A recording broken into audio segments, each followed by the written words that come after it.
Verdade, imparcialidade. Começa agora o programa A Hora da Verdade. Apresentação Carlos Frederico Gomes.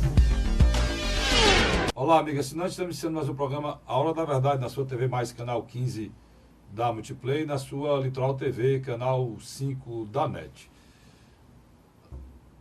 Estão registrados 13 candidatos a presidente da República. Todos entregaram a documentação e receberam um papel de registro do recebimento dessa documentação. Tem gente chamando isso de registrado. O processo final da burocracia encerrada do registro real da candidatura terminará quando o TSE, no caso o presidente da República, esse registro é feito no Tribunal Superior Eleitoral, se pronunciar o candidato como oficializado. O que é errado na legislação brasileira é que na hora que você entrega o documento, você pode fazer campanha, e o prazo é esse. O documento foi entregue hoje, e a partir de hoje, foi entregue ontem até 5 horas da tarde, e a partir de hoje já se pode fazer campanha. Eu fico perguntando, candidatos que não poderão ser candidatos, porque não preenchem os pré-requisitos necessários para isso, vão gastar o dinheiro do fundo partidário, que é dinheiro público, dinheiro orçamentário, e irão devolver? Como vai se contabilizar isso? A decisão de um partido como o PT, que foi fundamental na redemocratização do país, e foi fundamental para que o Brasil vivesse a democracia que vive hoje, que governou o Brasil durante os últimos 14 anos. A decisão tomada por esse partido me deixa meio atônito e estarrecido. Porque, para mim, um partido político, ele está na vida pública, ele se propõe, através de uma organização, a passar para a população os seus valores e tentar melhorar a vida dessa população. Esse é o sentido de uma organização política. Através dos seus ideais, das suas ideias de comportamento, de um programa, programático, ele se propõe a representar essa sociedade para trazer dias melhores à sociedade. E é assim que funcionam as democracias no mundo todo. Infelizmente, você enxerga as coisas... Não, Carlos, mas isso aí não é a realidade, nossa realidade é outra. Esse problema começa justamente aí, te achar que tudo pode em política. E achar que a realidade é outra. E achar que o correto é historinha para boi dormir. E não é. O correto seria esse. Nós temos que buscar no Brasil, diante da realidade que a gente vive, honestidade de princípio. Infelizmente não temos. Né? Mas no momento que a gente vive, que a gente tem 63 mil pessoas sendo assassinadas por ano, e que nós temos um país que os hospitais escolhem quem vai estar vivo e quem vai morrer, né?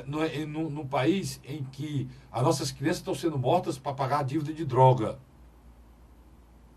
num país em que a população, a nossa juventude está fora da sala de aula, está na escola do crime, não está matriculado em nenhuma escola a não ser já marcado pelo crime organizado e matriculado na escola do crime organizado, e quem desistir da matrícula ou sair é assassinado sumariamente. Um país que vive essa tragédia,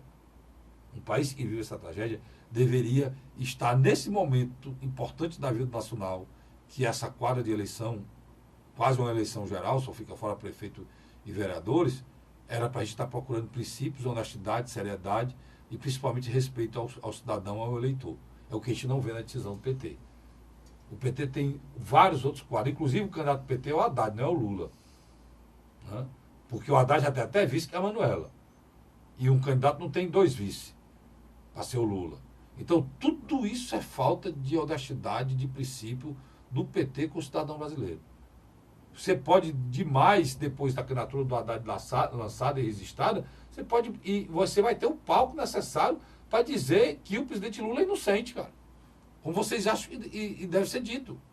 Para dizer que ele está sendo petista, seja o que for. O que vocês não podem, sabendo que a pessoa não pode ser candidato, enganar a população com a candidatura que não existe. Fazendo como fizeram muitos prefeitos do interior desse país por afora. O que é que eles fazem? Lançam a candidatura que não pode, leva até o dia final, se possível, até o dia que é registrado a foto na urna, e depois daí a candidatura é impugnada, se vota numa pessoa e aparece a cara da pessoa que está impugnada, que não pode mais mudar diante de milhões de urnas no Brasil como um todo. É isso que eles querem. Promover, oficializar a enganação. Já apostando que você, cidadão brasileiro, é uma pessoa despolitizada. É uma pessoa que merece ser enganada. Isso é muito triste, cara.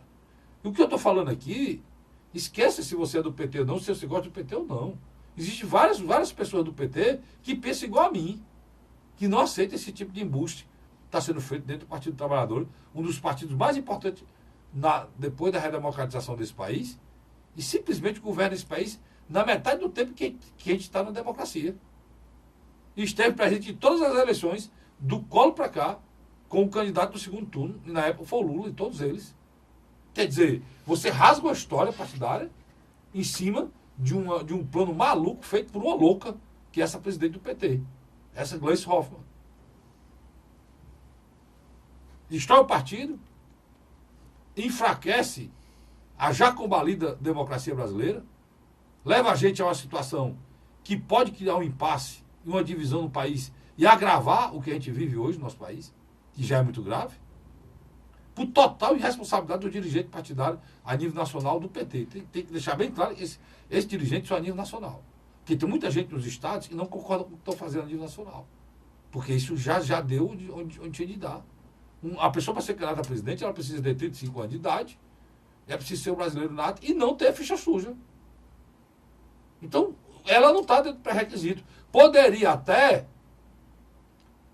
se aqui tivesse homem nesse país, numa decisão do senhor Barroso, que é o cara que a ministra Raquel Dodge, a ministra não, a procuradora-geral da República, Raquel Dodge, já entrou com um pedido de impugnação, que é ali que diz certo que será impugnado.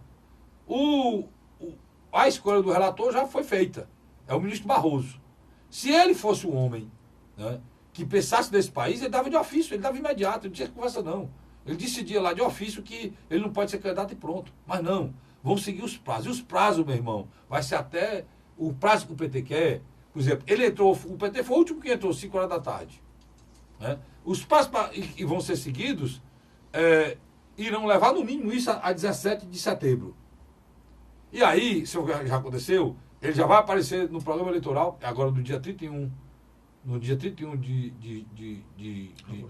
de agosto começa. Ele já vai estar no programa eleitoral. Ele já gastou dinheiro público sem poder ser candidato. Eu não sei como é que vocês vão resolver isso depois, na contabilidade da própria campanha. Né? E o mal já foi feito de forma venenosa. E eu fico perguntando aos senhores que são juristas, advogados, e conhecem, né, esse métier eleitoral, uma pessoa pode fazer isso de forma deliberada? Pode mudar a candidatura de forma deliberada? De propósito, todo mundo sabendo o roteiro da enganação? A mudança de uma candidatura ela é feita quando morre, como aconteceu com o Eduardo Campos. Mas isso eu acho que não devia ser feito de forma deliberada. Mas o que eu alertei aqui durante todos os programas anteriores aconteceu. Aconteceu. E eu fico muito triste, porque tem figuras no PT como o governador Camilo Santana, como o Paulo Paim, que eu respeito e tenho admiração, e votaria sem nenhum problema em qualquer um deles para presidente da República. E muitos outros que poderiam, Eduardo Suplicy, muitos outros que poderiam assumir essa situação. Agora, levar o país para um impasse jurídico eleitoral diante de todo esse drama que nós vivemos é muita irresponsabilidade. É assim que eu penso. Não sei se meu companheiro Luiz Cláudio pensa a mesma coisa. Mas é assim que eu penso, porque a questão não é partidária. Nós estamos falando aqui de partidário. A questão é uma escolha de um partido em trazer mais insegurança jurídica a um país que vive a maior crise na história dele. O Brasil hoje, Luiz, vive a maior crise da história da sua existência. Um presidente que não existe. O presidente não tem legitimidade, 63 mil pessoas mortas por ano na violência, o país dominado pelo crime organizado, a saúde não funciona, a educação não funciona. Ele as pesquisas sem uma base parlamentar, nem uma coligação consistente. A gente olha para o futuro e vê, qualquer um que ganhar aí vai ter dificuldade. Se você começou a análise, Bolsonaro... Os 3 primeiros candidatos, os 3 primeiros colocados. O Bolsonaro tem a estrutura de um partido pequeno e lidera as pesquisas. Sem capilaridade, sem estrutura, sem deputado. O Lula, acabei de falar aqui. Preso, candidato preso. Por que isso não acontece em outro país? Que um país nem sonha. Precisa nem lei, rapaz. Não precisa lei, não precisa lei nenhuma para lá nos Estados Unidos ninguém lançar um candidato a presidente estando preso. Não precisa lei nenhuma. Nenhum partido faria isso. Na França, na Alemanha. Só aqui no Brasil que faz isso aí. Né? Pronto. Aí veio o terceiro. Marina Silva. Um partido pequeno também. Sem capilaridade, sem deputado nenhum. E aí vem o Ciro, que tem uma estrutura melhorzinha, mas também longe disso. Quem tem uma estrutura para fazer alguma reforma, mexer alguma coisa, é o Alckmin. Mas não tem voto. Não. Estava ontem depondo. Depondo ontem. Estava depondo ontem. Ele estava ontem de frente ao juiz, depondo contra acusações de corrupção do governo dele como governador de São Paulo. Essa é a situação desse país. Só o seguinte, o governador, ex-governador Geraldo Alckmin está respondendo um processo por contabilidade ilegal, o Caixa 2 da Odebrecht, na qual ele antes de ontem, foi depor perante o juiz. Isso demonstra o quê? Isso demonstra que, mesmo ele tendo um tempo de televisão quase que metade do que vai ser disponibilizado todos os dias, ou alguns dias da semana, ele literalmente vai passar uma boa parte desses programas se defendendo, viu, Carlos Frederico? Com certeza. Eu acho que dificilmente ele terá condições de tentar construir algum discurso, pelo menos dentro do campo da ética e da moral, sem as mínimas condições. Agora, o que está me chamando a atenção? Carlos Frederico, algumas pesquisas já estão saindo, né? A eleição começou para valer. Então, você tem uma candidatura que, na minha avaliação, ela é uma candidatura que tem suas limitações, isso eu não tenho a menor dúvida, tem problemas de não ter construído uma coligação à altura, que eu acho que podia ter se construído, eu acho que o Bolsonaro podia ter construído algo nesse sentido mais palatável, que ele teve oportunidade, ele está fazendo uma aposta muito arriscada. Qual é a aposta? Ele está apostando literalmente que vai chegar lá no segundo turno sem grandes apoios financeiros, sem grandes apoios dos partidos políticos, tal, só com a sociedade civil. Pode dar certo? Pode, mas é um risco muito grande. A primeira pesquisa que saiu na última quarta-feira, foi da pesquisa Paraná Pesquisa.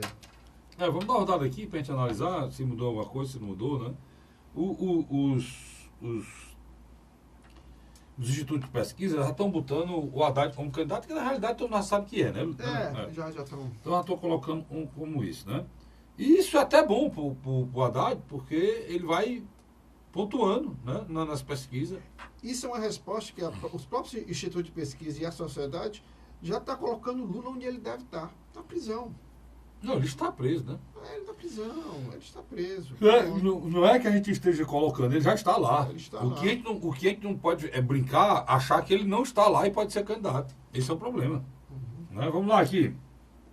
Intenção de voto para presidente com Fernando Haddad, né, no lugar do Lula. Jair Bolsonaro, 23%, vem mantendo o que ele tem, parece que esse número é estático, né, Luiz? É difícil passar disso, né? Muito bom, por sinal. Ele não perde, apesar de ter participado de debates. Só um detalhe. Em que ele se saiu, de entrevista, ele não tem se saído bem, né? Onde ele se saiu melhor, o melhor não, se manteve o que tinha com muita clareza, foi no debate da Band, porque nas entrevistas não tem se saído bem. Mas mesmo assim você pega ele passado pelo Roda Viva, pela Globo News e pela primeiro debate na Bandeirantes... Roda Viva, Globo News e também... Bandeirantes. Não, ele teve agora na Record, não sei se já Não pegou. Não pegou. Essa pesquisa não pega. Eu achei que ele, dentro da minha avaliação, ele está muito bem. Vamos lá. Os debates, também pode acontecer, não é? Ele esteja bem ou não no debate, ou nas entrevistas, o eleitor do Bolsonaro é indiferente a isso. Pode ser. Eu acho que você falou agora uma coisa bem plausível. É decidido e acabou indiferente e vem dizer o que acontecer. Ele teve um problema sério agora essa semana e foi de novo a história daquela... De uma assessora da Val, dele, né? Da Val. O Val, que é a assessora dele, e não mora em Brasília, mora lá em Angra dos Reis. Em Angra dos Reis, no Rio de Janeiro. Então, é onde ele tem uma casa e parece que ela cuida da casa dele, das coisas dele, e botaram um funcionário fantasma, falaram de novo. Ele falou de novo, só que essa semana ela foi demitida, né? Foi demitida. Vamos lá, Jair Bolsonaro 23%, já falei sobre ele aqui. Marina Silva, que as pessoas, como não tem o que falar dela, estão falando da aparência física. Lamentavelmente as redes sociais, elas cunham memes e frases e deixam a gente a pensar, a imaginar que é difícil a nossa democracia, que o nosso povo não tem politização nem para aceitar uma pessoa que não seja o aspecto que ele quer, que o eleitor acha que deve ter um candidato, porque você desdenha e fala mal da imagem de uma pessoa para ser presidente da República, como se a imagem dela pudesse alterar alguma coisa, né? Os maiores líderes do mundo, se for botar no padrão da imagem de um homem ou de uma mulher bonita hoje, estão tão longe de serem alguma coisa. Estou falando de Gandhi, né, Luiz? Estou falando de Mandela. Então, aqui no Brasil, assusta o que está acontecendo nas redes sociais, né? A Marina Silva, como não tem o que falar dela de mal, é uma mulher honesta, que se alfabetizou com 16 anos, se formou, se pós-graduou, conquistou as coisas com trabalho, com estudo, isso. As pessoas estão querendo denigrir a imagem de candidato dela pela imagem pessoal física, né? Mas ela tem um recall bom. O que é terrível. O que parece que está melhorando, porque ela não cai nas pesquisas, mantém. Ela vem sendo o segundo colocado, continua com o segundo colocado, ela tá com 13,2. Olha, ela teve 19 na eleição de 2010 e teve 21 na eleição de 2014. Ela está com 13.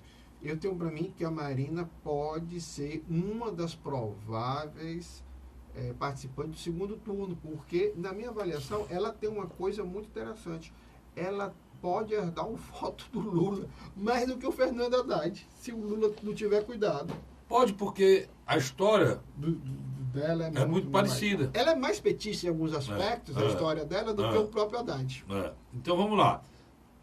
Ciro Gomes, que nós vamos terminar aqui, depois a gente vai para outro bloco, terminar aqui a pesquisa. Ciro Gomes, que é, com certeza, pelo menos aparentemente, o mais preparado, em conhecimento de todas as áreas, né, Luiz? Sem dúvida. Sem todas as áreas. Mas tem tido muito problema pelas coisas que ele fala, né? E eu acho que alguém deve chegar lá e pedir para parar daqui para frente, para não dar mais problema para ele, para avaliar a proposta dele. Inclusive, foi uma proposta muito boa em relação a combater os bancos, a combater essa verdadeira exploração que fazem com o cidadão brasileiro, Luiz, que é a questão de você ter um cartel, né? Hoje, aqui no Brasil, nós não temos o sistema bancário, nós temos um cartel, foi a cartelização bancária, são 5 ou 6 bancos no país e leva 80% dos rendimentos. Do Serasa, acho que tem. E a questão do Serasa, que é a questão séria. Uma coisa mais normal do mundo, porque todas essas pessoas que já estão com essa dívida, Luiz, elas estão com dívida em que 90% dessa dívida é juro, cara. É uma bola de neve. É juro. É juro cobrado de forma indevida, que destruiu a vida dessas pessoas, e o Ciro sabendo disso, a família está fazendo, sabe que existe um mecanismo para resolver isso. É só chamar o dono do Visa, o dono do Mastercard, você está com eles. Quando eu vi... Eles têm interesse em recuperar o dinheiro, e o Brasil tem interesse, 65 milhões de brasileiros, volte a consumir. Quando eu vi analista econômico das grandes emissoras de televisão tentando regularizar a proposta do Ciro, Eu disse, ela é séria. É séria. Ela é Porque séria. eles são representantes de quem? Do mercado Do financeiro. mercado financeiro. E agora as pessoas estão aceitando. A única coisa que fizeram é que nas redes sociais eu vou fazer quanto o Ciro vai tirar. Então o Ciro deixou claro essa semana que ele está falando em resolver o problema das pessoas até julho do dia que ele falou. Quem fizer daí para frente é por sua conta. Né? Então, o corte vai ser feito até julho desse ano, que é quando ele fez o processo. E deve ser feito. Como é que vai ser feito? O Banco do Brasil, a Caixa Econômica, irão ajudar essas pessoas a fazer o pagamento dessas dívidas, uma linha de crédito baixa, para que elas possam recuperar o seu nome lá. E eles fazem, porque você nunca ouviu falar do Feirão do Serasa? O Feirão do Serasa dá 80%, Luiz, de abatimento. É a mesma coisa. Né? É a mesma coisa.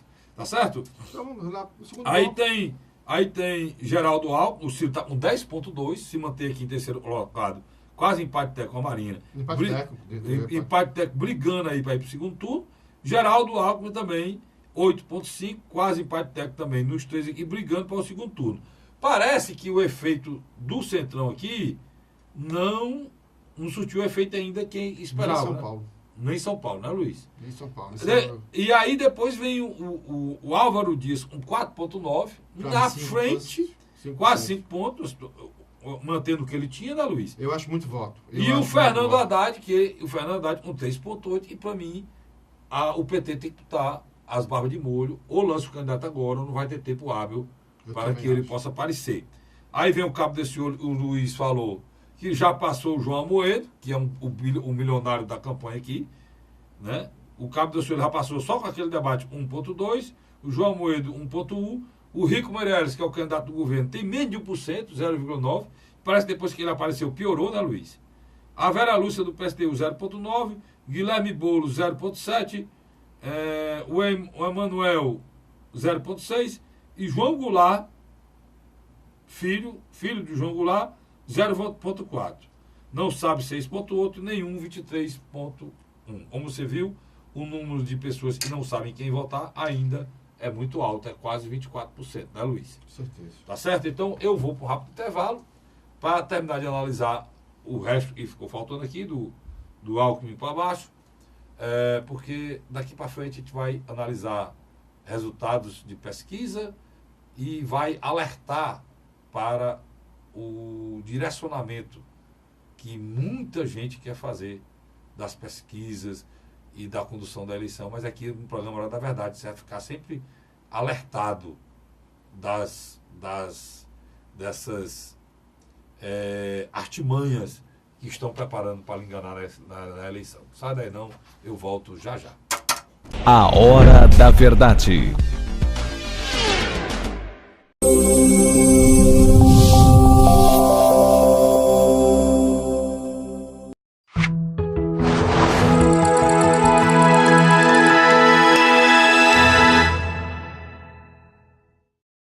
A Hora da Verdade. Estamos de volta agora com o segundo bloco do seu programa Hora da Verdade, na sua TV Mais, canal 15 da Multiplay, e na sua Litoral TV, canal 5 da NET. Luiz, eu tinha parado aqui no Alckmin, mas a gente cabe aqui uma avaliação mais forte sobre o Alckmin. E o Alckmin brigou, entrou nessa luta aí, fraticida aí, para tentar tomar o Centrão e ficar com o Centrão, numa briga de foice aí. Vamos tentar analisar o Alckmin por 3 aspectos. Primeiro, Parece que não adiantou muito, né? Primeiro, uma candidatura que não empolga nem o seu eleitorado cativo paulista. Ele não empolga. O Alckmin está... Ele continua perdendo para o Bolsonaro lá. Não, e quando você coloca o Lula, ele é o terceiro colocado. É muito ruim. É muito ruim. Quer dizer, o Alckmin, na minha avaliação, para ele crescer 2, 3 pontos, ele tem que fazer o dever de casa em São Paulo. E também tem um problema sério, porque o estado dele é o estado que tem um volume de eleitores. Agora, por favor, me repita aí o Álvaro Dias. Se ele liderasse no estado dele, Luiz, ele já estava liderando. A situação dele aqui na pesquisa era outra. Pelo número de eleitores que tem lá em São Paulo. Né? Agora, por favor, o Álvaro Dias. Pode me voltar para o Geraldo Alckmin, por favor. O Álvaro Dias, 4,9. Quase 5 pontos. O Álvaro Dias tem um pouco menos... Tem um pouco mais da metade dos votos de Geraldo Alckmin. O eleitor do Álvaro Dias é o antigo eleitor tucano. É o antigo eleitor Mas vale ressaltar que essa força do Álvaro Dias é exatamente aonde conhecem ele, né? Sem dúvida, região sul. Na região sul. Sul, Então, uma parte da região por exemplo, centro, se ele oeste. aparece 4.9 aqui, irmão, para ele estar com esse 4.9, 5 pontos, lá no Paraná, onde ele foi governador, ele deve estar lá estourado. Não, liderando. tanto Paraná Ele- como Santa Catarina e Rio Grande do Sul, ele fica entre segundo e terceiro colocado. Ele lidera no Paraná? Não. Lidera no Paraná. Lidera no Paraná. Com Então, folga. o que o Luiz está querendo dizer? Que ele lidera no Paraná tem quase a mesma pontuação do Alckmin, 5, o Alckmin tem 8. Se o Alckmin liderasse São Paulo, Luiz, estaria do mesmo jeito. Não, o Alckmin já teria passado. Já teria passado o Ciro, a Marina Silva. talvez teria passado a Marina. Já teria passado a Marina. Por é isso quê? que eu Porque quero o dizer. que é que acontece com o Álvaro Dias? O Luiz vai completar o meu raciocínio. É que quando chega no norte e no nordeste, ele praticamente zera, né, Luiz? Ele desaparece. Desaparece. Ele desaparece. Então- É natural. Então, diferente do Ciro. Se tem uma candidatura aqui capilarizada, é a do Ciro. O Ciro tem uma situação boa no Sudeste, é ruim em São Paulo. Não é tão ruim, né, Luiz? Mas é pior em São Paulo, mas é boa no Rio. É uma situação boa em Minas. No Nordeste a situação do Ciro é boa. Lá no Norte também é muito boa. O Ciro, ele tem uma regularidade eleitoral no país como um todo. Isso é muito importante. Porque se ele conseguir crescer, ele vai crescer de forma uniforme. Ele tem o tal, a gente fala muito aqui, do recall e a capilaridade necessária para entrar em todo o país.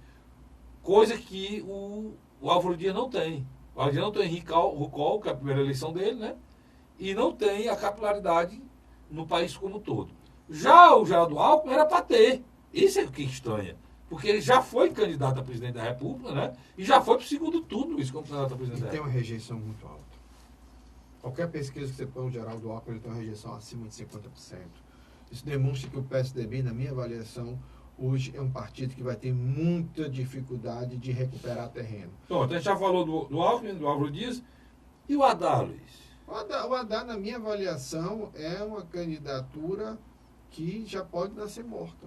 Em todos os Tu sentidos. não acredita que quando for tirado o nome do Lula de forma definitiva e disser o candidato do Lula é o Haddad, ele não sobe para Não, 18, porque não? no caso aí, você não pode fazer uma comparação de Lula, na época presidente, com a máquina administrativa na mão, que colocou Dilma no segundo turno, com o Lula hoje preso, ser uma máquina administrativa. Rapaz, o que eu vejo aí... E o voto do Lula é personalista.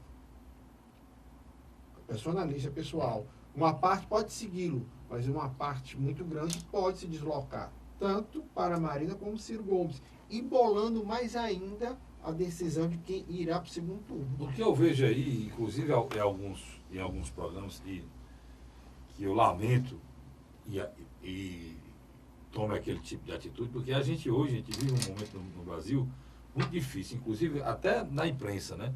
Os entrevistadores e os comentaristas políticos estão aí e são ouvidos no Brasil hoje, lidos e vistos no Brasil hoje, Luiz, na rede social, na televisão, a grande maioria que Pobreza intelectual. em rede natural, além da pobreza intelectual, Luiz, eles são pessoas torcedores, inquiridores, desrespeito às candidaturas de pessoas que irão dirigir esse país, desrespeito como ser humano, desrespeito como ser humano.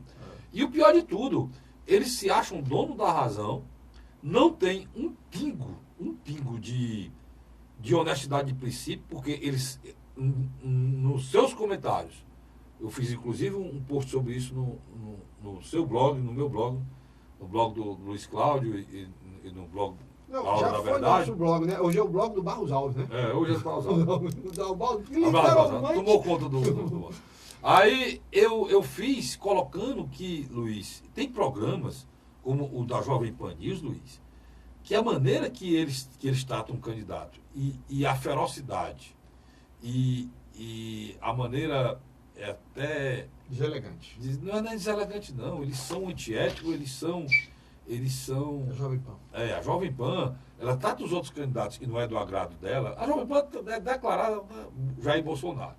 claríssimo, sem nenhum problema. Né? Pelo menos o programa 3 em 1, Entre outros. que eu assisto, e o Pingo nos Is. Eles são. E, agora, a maneira que ele trata os outros candidatos, e alguns que eles não gostam, são desafetos, rapaz, aquilo não é jornalismo, cara. Aquilo pode se chamar de qualquer coisa, menos jornalismo. Né? Carlos, mas aí você agora tocou num ponto muito interessante. Mesma coisa que foi feito dos programas, só para completar, Luiz, para não ser só a Jovem Pan. Mesma coisa que foi feito na Globo News, naquelas entrevistas. Fizeram com o Bolsonaro, fizeram com o Ciro, fizeram com o Alckmin. Né? Mesma coisa que fizeram,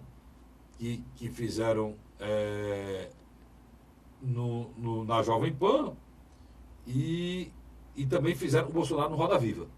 Tá? Fizeram o Bolsonaro, mais que o Bolsonaro ainda no Roda Viva. Eu estou colocando aqui Pontuações. local onde eles, candidatos são protegidos e onde candidatos são destruídos, não por jornalista. Isso não é jornalismo. Né? Por qualquer coisa. Ele pode ser um delegado, ele está fazendo caça às bruxas, ele está queimando uma pessoa numa fogueira, mas menos jornalista, não é jornalista. Ele pode isso. O presidenciável Jair Messias Bolsonaro, através de um movimento cívico conservador, ele conseguiu construir uma base de votos sólida. Em qualquer pesquisa, quando você pergunta espontaneamente, ele tem entre 13% a 16% dos votos. Isso é muita coisa. Isso é espontâneo, né? Espontâneo. Se for vestibular, vai para 20, 21, 22, 23. Eu já tenho afirmado a você há mais de 2 meses atrás, e você às vezes tem concordado comigo, que eu acho que dificilmente Jair Messias Também eu disse isso. sai no segundo você. turno. Segundo ponto, Jair Messias Bolsonaro não é Marina Silva de 2014. Por quê? Porque você se lembra que a campanha da Dilma e a campanha do Aécio Neves tentaram desmontar Marina Silva e conseguiram, né? Não permitindo que ela fosse ao segundo turno. Na televisão, aquela mentira, aqueles spots, aquelas propagandas. O que acontece? Quando você pega uma figura como Jair Bolsonaro, é interessante. Ele maltrata os jornalistas, maltrata as grandes empresas de telecomunicação, e uma parte da população parece que concorda com essa tese dele. Ele tem declaradamente contra ele a Folha de São Paulo, o Globo, a Rede Globo de televisão, e agora mais ainda depois daquela entrevista, né, Luiz? Que fez a Miriam Leitão passar um mico lá, terrível, querendo justificar o que a Globo fez na época da ditadura e lendo... Uma editorial. Lendo não, repetindo num ponto no ouvido, de forma ridícula, sem uniformidade, sem pontuação, sem nada, um texto ridículo que estava sendo lido lá, porque tinha que responder o Bolsonaro. Triste ali. Então o Bolsonaro não saiu bem na entrevista, mas deixou a Globo pior ainda na entrevista, a Leitão pior ainda. Não, a lembrança que as pessoas têm da entrevista é esse ponto. É esse ponto. O que combinou? Pronto, você disse tudo isso. Terminou a entrevista, só isso aí, pronto. Você tem do outro lado um presidenciável que não agride a imprensa, tenta dialogar com a sociedade, mas os jornalistas tentam todo momento ridicularizar. É o cearense Ciro Ferreira Gomes. E quando ele pega pesado, aí eles ficam chateados, né? Quando ele enfrenta da maneira... Não, aí dizem que ele é destemperado. É destemperado, truculento. O Bolsonaro chama os caras de viado. Não tem problema nenhum. Ele chamou aquela frase dele, o meu dinheiro, né? Aquela história, o que você faz com o dinheiro aquela frase é horrível, né? Da questão da casa. Da casa. Quer dizer, isso aí, eu já vejo que os caras não insistem. Ninguém falou no temperamento. O Ciro passou 10 minutos no programa da Globo News, 20 minutos, 30 minutos, tanto dando explicação do temperamento dele. Mas o Bolsonaro nem um instante deu explicação do temperamento dele. Nem se preocupou. Então, essas coisas. Do outro lado, você tem uma candidatura como a Marina Silva, que, na minha avaliação, ela tende a explorar mais os debates políticos, se ela conseguir traduzir o que ela quer dizer para a população, porque às vezes a Marina fala numa linguagem que às vezes é cansativo e não empolga. Ela precisa sintetizar mais o que ela quer dizer e valorizar mais o que ela diz. O que é importante, o que é que o eleitor quer ouvir, né? Dela. dela. Ela tem qualidades pessoais que o eleitor precisa saber. Agora, Honestidade de princípio, capacidade de gerenciamento, ela já foi ministra, não entra e nunca entrou nesse jogo político imundo que os outros partidos e outros candidatos já participaram e participam, que não podem agora querer postar, querer se colocar como vestal da dignidade, da moralidade, e não dá. E não dá para fazer, né? Já a Marina pode fazer isso. Já a Marina pode. A Marina não tem nada, coisa nenhuma. Se você olhar, não tem um processo contra ela em nada. Nem como os do Ciro. Ele já ficou mais pobre. Pois é, anos pra cá. está mais pobre do que 4 anos pra cá. 4 anos para cá. Já o Geraldo Alckmin é impressionante. Ele fala bem, ele conhece bem de economia, de leis, mas não tem credibilidade. Tem experiência. Mas não tem credibilidade. Foi 3. Não, o que destruiu o Alckmin, Luiz? E aí é preciso a gente dizer isso aqui, claro. O Luiz foi perfeito aí. O que é que destruiu o Alckmin? Por que é que o Alckmin chegou no segundo turno e agora está desse jeito? Foi esse último governo, cara. Ele. Esse último governo, o governo do Alckmin foi acusado de desviar merenda escolar, Luiz. Exatamente. Né? O governador que permite que se desvie de forma cruel, como foi feito aqui dali, né? Juraci que eu digo. Merenda escolar, bicho. Prefeito Juraci Magalhães. Na época de hoje, você vê roubo na Petrobras em todo canto, aí você vê roubo Você vê um esquema montado no governo estadual, o maior governo do país, um governo que tem um PIB maior do que a Argentina. maior do que o da Argentina, o produto interno bruto de São Paulo é maior do que o da Argentina. Aí você vê um governador com a experiência do Alckmin permitir que o esquema seja montado. E o dos metrô? Hã? E o metrô? Não, Diego, eu estou falando só da merenda. Ô Luiz, eu estou falando aqui da merenda escolar. Você entra no metrô. Se você ver o governo como esse, com a experiência desse, permitir e se tire dinheiro, e se roube dinheiro, sendo bem claro, da merenda escolar, Luiz, é um governo desmoralizado, cara. Total. Esse é o grande problema. Aí, Porque para mim é muito mais grave na merenda escolar e no metrô. Que do metrô, vou ser bem sincero, essa turma aí vem roubando desde o tempo que inventaram o metrô para cá. Né? não é só em São Paulo. O esquema lá em São Paulo vem... São Paulo é que tem a história do metrô brasileiro. Que é o mais antigo, que faz... Tem mais linhas. Tem mais linhas, e é o mais antigo. São Paulo foi a primeira capital a ter metrô aqui no Brasil. Então, os governos vêm lá do Mário Covas. Exatamente. Esse processo aí. Pode até botar com essa, né? Coessa, pronto. Vem lá do Coessa, antes do Mário Covas. Né? Então é importante a gente pontuar isso aí, porque... Aí, Luiz, vamos descer aí, tem os outros, né? Tem. A gente falou do Falamos de todos. Também. Não, só o... Vamos falar de todos. Você hoje você quer hoje falar de um candidato que você está com uma simpatia enorme. Pois é. Que é a novidade do processo, né? Porque a gente foi até o Álvaro Dias, o Fernando Haddad... Já falamos também. A gente já falou, mas só repetindo, eu acho que quando o PT está querendo botar, se você não sabia, fique sabendo, o nome do Lula no Haddad, né? Se chama Fernando Lula Haddad. Essa é brincadeira de magoa. Eles estão falando isso aí. Não sei se quando... Eles vão existir ainda na candidatura do Fernando Haddad. Não sei se vão botar. O que eu estou querendo dizer para você que é um embuste sem fim. É uma disfarçatez, Luiz, e dá nojo a gente. Para mim, né? Para mim, um cidadão dá nojo. Porque eu não analiso partidariamente. Quem analisa partidariamente acha tudo lindo, tudo possível, tudo maravilhoso. Né? Mas quem analisa como cidadão, o que a gente está fazendo aqui, o Luiz, é triste você ver o que eles estão fazendo na democracia brasileira e leva a gente a um pensamento, se eles são capazes de fazer isso durante um processo eleitoral, o que eles são capazes de fazer chegando lá, né, Luiz? Sem dúvida. Agora, e a gente já viu que eles são possíveis de fazer chegando lá. Pior que a gente já viu. Né? Agora, depois do Fernando Haddad, quem é? Depois do Haddad, vem... o homem... Só aquele papo furado lá deu certo. O cabo da Ciolo, né, Luiz? Seu candidato. O cabo da Ciolo, que é um candidato na linha do Bolsonaro... Mais doido. Mais radical. Não, eu não sei qual é. Radical, esse aí é mais radical. Rapaz. Ontem fora... Ele subiu esses dias aí um monte para fazer uma oração contra os inimigos que estão perseguindo ele. Pois é, procuraram fora saber de São Paulo. Qual era a agenda dele, ele estava incomunicável, subiu um monte. Qual o monte que ele sobe? Eu sei lá. Sabe não, pois é. E o pior de tudo que ele declarou que não tem um tostão, nem o patrimônio, nada. Ele acha, agora nem o carro é o nome dele, né, que ele anda. Né? Agora, brincadeira, bicho. Um cara tem 1,2% de voto, é muito voto.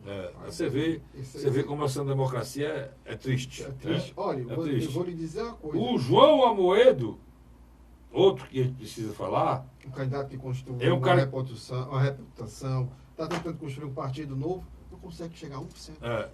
e é milionário. Né, Luiz? Certo. Milionário. 425 milhões? Por aí. Ele é o quê, Luiz? Ele é empresário do ramo de quê? Meu? Ele tem vários investimentos. É igual o Meirelles, são investimentos variados. E aí, para terminar, o Henrique Meirelles, que é o candidato do governo, é igualzinho o governo, representa muito bem o governo, tem menos de 1%. O governo não tem nem 1% de aceitação e o Henrique Meirelles não tem nem pontua 1% na última pesquisa aqui do Dado do Poder 360. Você não sabe quem né? ele escolheu no final. O Guilherme Boulos, com um debate com tudo, né? O debate está aqui, não está, Luiz? Tá. Não chegou a 1%, prova de que aquela acidez dele não leva a canto nenhum, né? E ninguém aceita a maneira que ele faz política no Brasil. O Zé Maria Amael, todo mundo já sabe quem é, não tem nenhuma novidade. E o João Goulart Filho está acabando o nome do pai, que foi presidente da República e não conseguiu atingir Agora, 1% Carlinhos, também. No final aí, quem ainda não tem candidato, quem decidiu, que está E quem não sabe, 7% da população não sabe quem votar, e não votaria em nenhum. Aí é que é pior aqui. São 23%. Esse que não vota em nenhum é que vão votar em branco, né, Luiz? Quer dizer, você tem E o índice já a muito mesma alto. proporção de eleitores que votam no Bolsonaro que não vão votar em nenhum. Pronto. Quer dizer, 23% é um quarto do eleitorado brasileiro que rejeitou todos E esses entenda, candidatos. 6,8% não sabe, estão decidindo. Mas 23%, com essa lista que colocaram para ele, eles não votam em nenhum. Então, provavelmente, ou não vão votar, ou vão votar em branco, tá certo? Temos um terço dos votos do Brasil praticamente. Definido para não votar em ninguém. Eu tenho que ir para o rápido intervalo, vou agora, mas volto já, não sai daí não. A Hora da Verdade.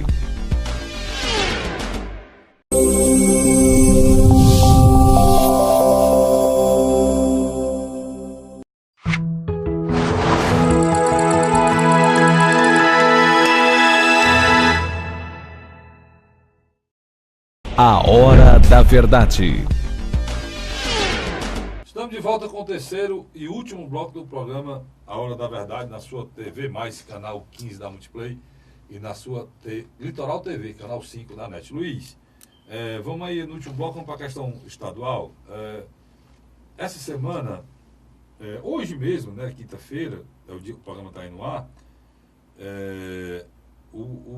começou, né, o governador e outros candidatos estão visitando mercados, começou as viagens para o interior do estado. Cadê as pesquisas estaduais, Luiz? Elas devem sair, né? Elas devem sair nos próximos Então, por que dias. está demorando tanto, hein, Luiz? Eu acredito muito mais em função de que a maneira como está tendo financiamento de campanha, a maneira como a imprensa está abordando as candidaturas e, de alguma maneira, a população ainda é distante e não mais naquele clima de defender uma candidatura em si. Isso eu acho que é um coquetel que se formou. Mas isso é normal, Luiz? Eu nunca tinha visto isso, não, sinceramente. No Brasil... Você que trabalha com pesquisa, isso é normal? Não.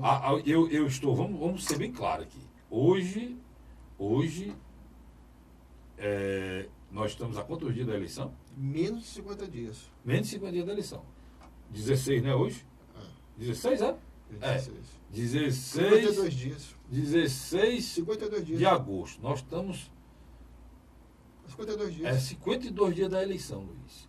Não tem uma pesquisa ainda registrada para governador do estado. Mas quando o nosso telespectador nos assistir na terça-feira da semana que vem, já estaremos menos de 50 dias de pesquisa. Onde é que eu quero chegar? Eu vou te fazer outra pergunta nacional, mas serve porque a gente está discutindo aqui, olha.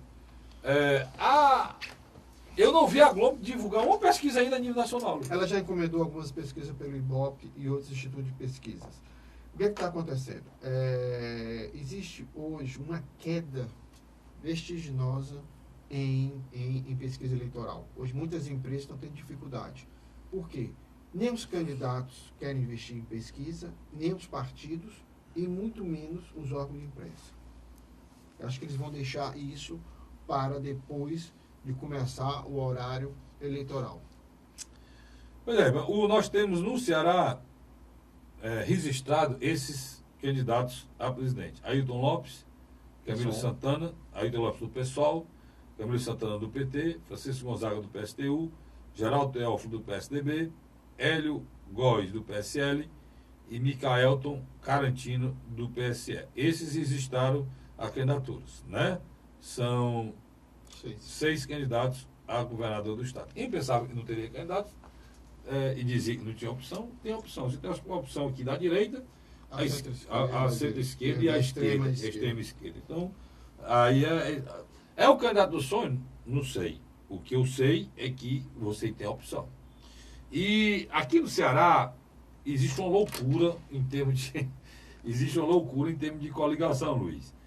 Porque quase todos os partidos, boa parte deles, estão com o governador Camilo Santana, né, Luiz? Sem dúvida, sem dúvida. E é a maior coligação feita na história do Ceará, longe da segunda, né, Luiz? Sem dúvida. É algo assim, meio que e aí, meu irmão, eu tava vendo uma coisa aqui, eu trouxe aqui para mostrar para vocês terem ideia do tamanho dessa loucura.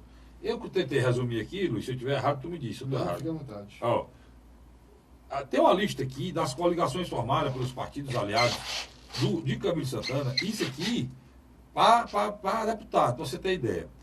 Tem uma chapa estadual número 1, Luiz.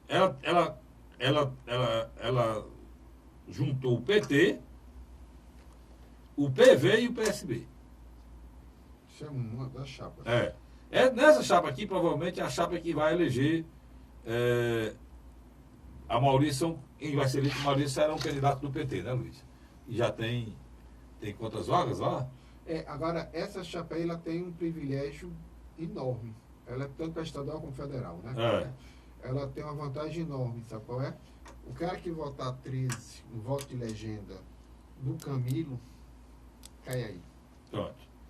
E já causou confusão lá entre os aliados, essa coisa.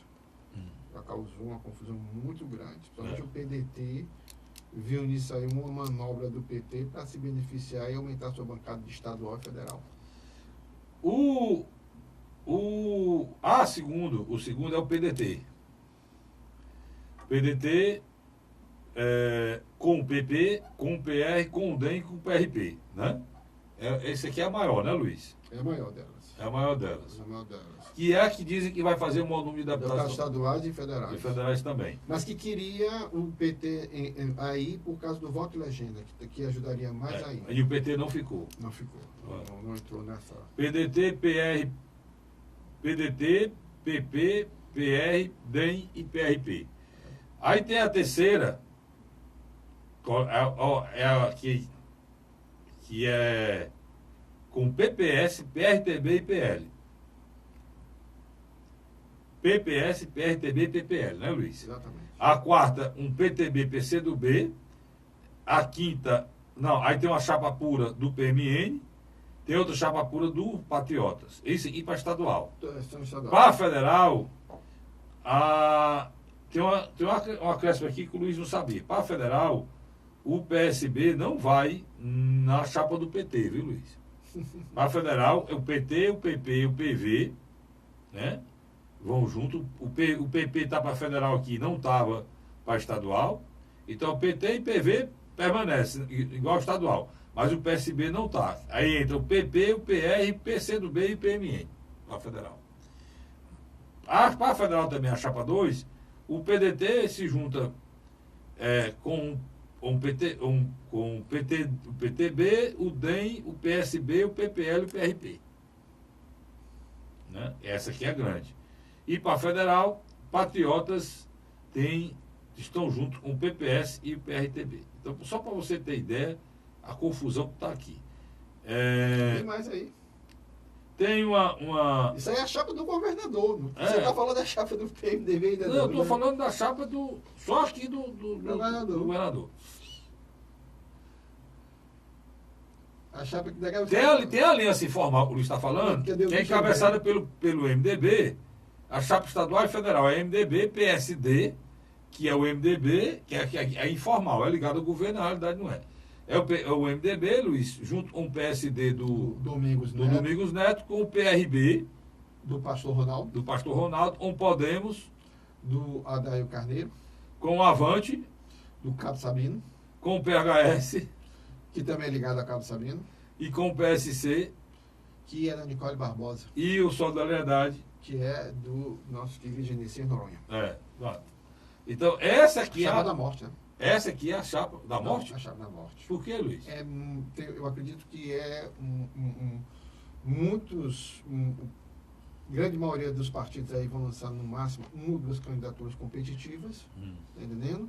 Nós temos já deputados aí que literalmente estão teoricamente... Aqui para federal, o Genesi Noronha. É o mais votado. O mais votado. É mais. Votado. No PMDB você tem o Moses Rodrigues também. Moses Rodrigues também, muito boa. Já é deputado. O Adair Carneiro, eu acho que vai ser uma candidatura que poderá tentar sobreviver. Outro já é também deputado. Eu acho dificilmente o Cabo Sabino volte. Eu acho que a questão do Cabo Sabino. É muito difícil. Tem o Danilo Forte aqui também. Danilo não, está no PSDB. Antes ele era do DEM. Do DEM, tá certo. O DEM está aí também, uma pergunta? Não, tá não. Tá. O DEM hoje tem um deputado. O DEM está na chapa federal junto com o PDT. O DEM tem um deputado federal eleito, chamado Aníbal Gomes, que saiu do MDB e hoje está no DEM. Pronto. A chapa estadual do PMDB é essa: MDB, PSD, PRB, Podemos, Avante, PHS, PSC e Solidariedade. Aí já faz uma bancada boa. Aí tem a... Vamos, Luiz. O Heitor entra dessa. O Heitor? Dessa chapa, ele está na Solidariedade. O Heitor está nessa chapa aí. Pronto. Não me lembro o Heitor do Solidariedade. Pois é. Um dia desse Heitor estava no PDT, já saiu para o PSB, do PSB já foi para o Solidariedade. Você vê como é que é as coisas. As pessoas não tomam muda de partido porque querem, não. É porque no Brasil o partido não vale coisa nenhuma. Não existe. É uma molecagem o sistema. Porque nós estamos passando por tudo isso, dos motivos, é que mexeram em alguma coisa na reforma eleitoral, mas não fizeram. A primeira coisa para você fazer uma casa, para melhorar, é você fazer o alicerce. O alicerce é uma reforma política, não foi feita, por isso que a gente vive essa imoralidade, essa eleição brasileira, vergonhosa. Eu falei tanto partido aqui, eu não terminei. O PSDB, Luiz, junto com o PROS, e quem mais para estadual? Não, só cada um no seu quadrado. PSDB não está coligado com o PROS para a eleição estadual. E nem federal. Cada um no seu quadrado. Tem o PSDB e o PROS, tem outros partidos lá, Barroco? Não, não consegui mais nenhum partido para coligação. Só são esses dois partidos? Tem certeza absoluta? Exatamente. Tá certo, eu também tinha isso na cabeça. Então o PSDB vai só para estadual e o PROS vai só para estadual e federal? Também. O PSDB também vai só para estadual? Tá certo. A candidatura do general Guilherme Teófilo Caule, Aí, quando eu dou uma olhadinha para confirmar. Ele, na minha avaliação, ele vai tentar pontuar. Eu acho que dificilmente você tira a reeleição de Camilo Santana. Eu acho que precisaria acontecer algo muito negativo com o nome do atual governador para tirá-lo da reeleição ou mesmo de uma vitória fácil no primeiro turno. Então, eu acredito que o PSDB tem essa noção.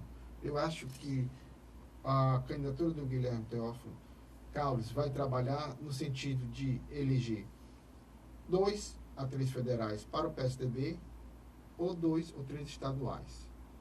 Por quê? É uma candidatura que pode ter entre 10% a 20% dos votos.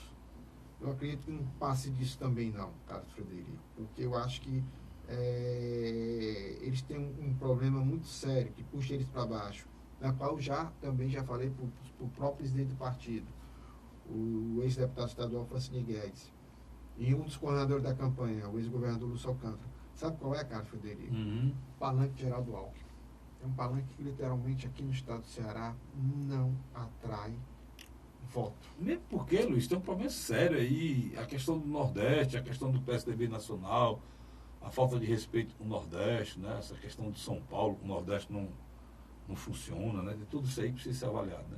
Muito, muito. Do outro lado, você tem o PROS, que de vento e popa trabalha para eleger uma bancada de 3 federais sobre a votação.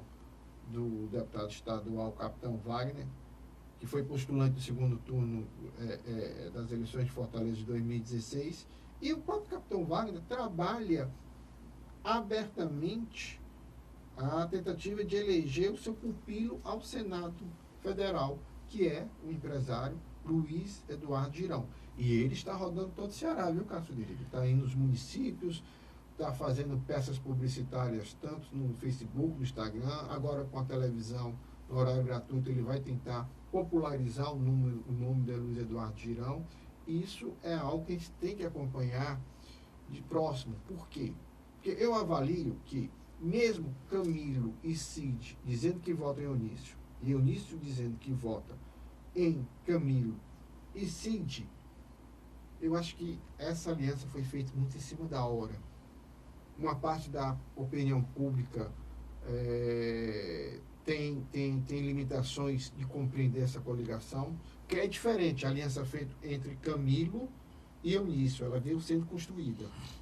A aliança entre Camilo e Cid, poxa, todo mundo já sabe, todo mundo já conhece. Uma aliança, E não existe, é uma aliança meio louca, né?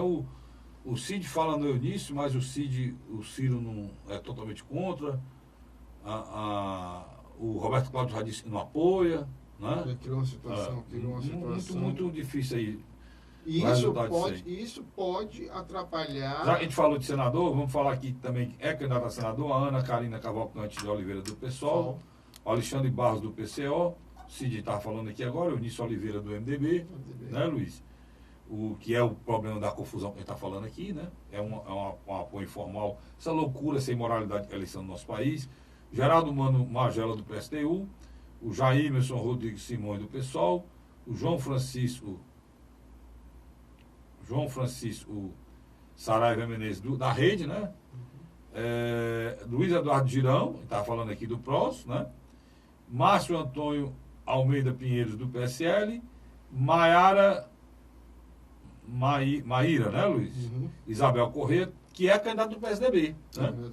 Candidato. E Pedro Ribeiro Filho do PSL e Roberto Burnes Moreira de Oliveira do PTC. Esses são os candidatos ao Senado. Eu acho que uma vaga já está garantida, é Cid Gomes. É Cid Gomes. Olha, Cid Gomes, na minha avaliação, hoje trabalha para tentar tirar uma votação próxima de Camilo. Aquela eleição de 2010, você se lembra? Luiz, só tem 2 nomes que tem capilaridade aí nesse processo. Não, mas eu quero lembrar... Olha, é importante lembrar o seguinte, só tem 2 nomes aqui que tem recall. É Cid e Eunício. Pronto. Eu não escuto. Isso aqui facilitou muito a eleição dos 2. Por quê? Porque o PSDB não lançou nenhum nome dos seus... Ele tem nome. Um homem como o doutor Lúcio Carlos. E não lançou, Luiz. Não lançou. Vê que não lançou, eles não quiseram ir, né? Não quiseram ir, tá certo? A própria oposição tinha nome como do Capitão Wagner, que para mim foi um erro do Capitão Wagner, né? Se ele tivesse aqui, a chance dele ser eleito senador seria muito grande, né? E era bom para a própria oposição. E era bom para o processo democrático do Ceará. Então, essa avaliação tinha que ser feita, a gente fez. É importante a gente lembrar isso aqui. O que é que a gente fala em nome, um recall? É um nome que já tenha conhecimento numa eleição com o reconhecimento necessário da população. Ele é candidato. Aí você diz nome aqui que a pessoa não sabe nem quem é. Entendeu? Nunca foi candidato a nada. E de uma hora para outra é candidato a senador. Eu acredito na política, quando você pisa degraus, né? Você tem que subir a escadinha. Isso é importante, deputado estadual, o vereador, deputado estadual, deputado federal, né? E vai senador da República. Tem pessoas aqui que não foi candidato a nada, está sendo candidato a senador. Carlos, eu pessoalmente acho que a parada para governador já está decidida. Eu acho que a vitória do governador Camilo será tranquila, acho que não haverá nenhum problema. Eu acho que uma das vagas já está garantida também, que é de Cid Gomes. Eu acho que o Eunício tem tudo para ser o segundo mais bem votado. Lógico que eu vejo que existe uma parte da opinião pública que não tem nada contra o Camilo, mas essa coligação feita de última hora pode abrir espaço para uma terceira via, que eu aposto, na minha avaliação, numa figura que seria Luiz Eduardo Girão, em função da campanha que o Capitão Wagner está fazendo junto com ele. Só isso, sabe? Resumindo. Mas é muito pobre. Nós estamos, do jeito que você colocou aí, com chance de vitória, são 3 candidatos para 2 vagas. É muito pobre, é muito pobre. Não é competitivo. Não é competitivo. Luiz, tem mais tempo para nada. Eu que Irmão, agradeço. Cara. Obrigado. Agradeço a você, assinante. Eu volto na próxima semana, se Deus quiser, com mais um programa lá da Verdade. Tá lá.